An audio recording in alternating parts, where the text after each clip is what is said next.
संजय दत्त के बारे में इस वक्त चर्चा करने के लिए इस वक्त हमारे साथ स्टूडियो में मौजूद है विश्वविख्यात एस्ट्रोन्यूमरोलॉजिस्ट पंडित राजकुमार शर्मा। उनसे बात करते हैं। पंडित शर्मा, आपका TV9 मुंबई में बहुत बहुत स्वागत है।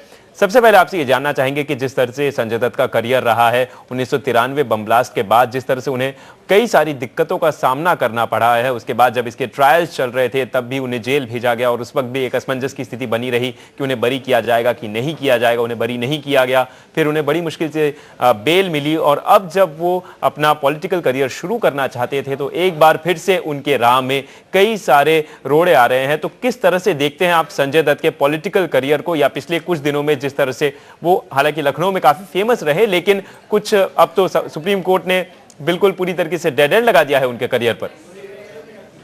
जी देखिए, ऐसा है कि जब हम संजय दत्त की कुंडली का अध्ययन करते हैं तो 29/7 यानी 29 जुलाई 1959 बुधवार को उनका जन्म मुंबई में हुआ और वृषभ राशि में जन्म हुआ उनका। अब अपने दर्शकों के लिए हम उनकी कुंडली भी जो है सामने आप स्क्रीन के ऊपर दिखा रहे हैं। और अष्टम भाव मीन्स वृश्चिक लग्न में वो पैदा हुए।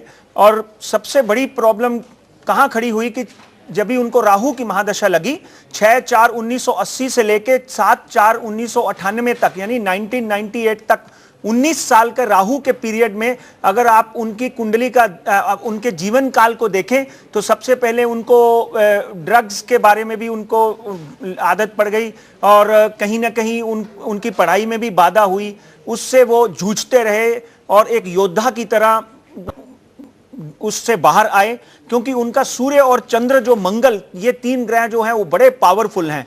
जब सूर्य की बात करते हैं तो एनर्जी देता है, यानी जिस तरह की परिस्थिति संजय दत्त की थी, जिस तरह वो ड्रग्स के अधीन हो चुके थे, उससे बाहर आम आदमी नहीं आ सकता, मगर सूर्य ने उनको वो बल दिया और उससे वो बाहर आए। और उसके बाद में उनकी मंगल जो है, मंगल भी मस्तिष्क का कारक ज्योतिष में माना जाता है। मस्तिष्क अगर आपका स्वस्थ है तो आप जीवन में बड़े से बड़ा कार्य जो है वो आसानी से कर लेते हैं। तो मंगल ने और सूर्य ने इकट्ठे होकर उनके जीवन में एक परिवर्तन लाया, मगर कहीं ना कहीं राहु की महादशा में उनको दागी होना पड़ा। 1992-93 के जो बॉम्ब विस्फोट थे उसमें उनको इल्जाम लगा और वो जेल गए। 98 के बाद में उनके ऊपर गुरु की महादशा लगी। कुंडली हमारे दर्शकों के लिए सामने है। द्वादश भाव में तुला राशि का उनका गुरु है, जो कि मध्यम और उच्च डिग्री का माना जाता है। द्वादश भाव से वो अगर देखेंगे तो द्वादश भाव से वो परिवार को देखता है, मगर उनकी फैमिली हाउस में केतु और राहु की विद्यमान है, जिससे उनको संसारिक सुख यानी कि वैवाहिक सुख भी नहीं मिल सका। अगर हम आज की बात करें तो गुरु की महादशा में उनकी शुक्र की अंतर्दशा है।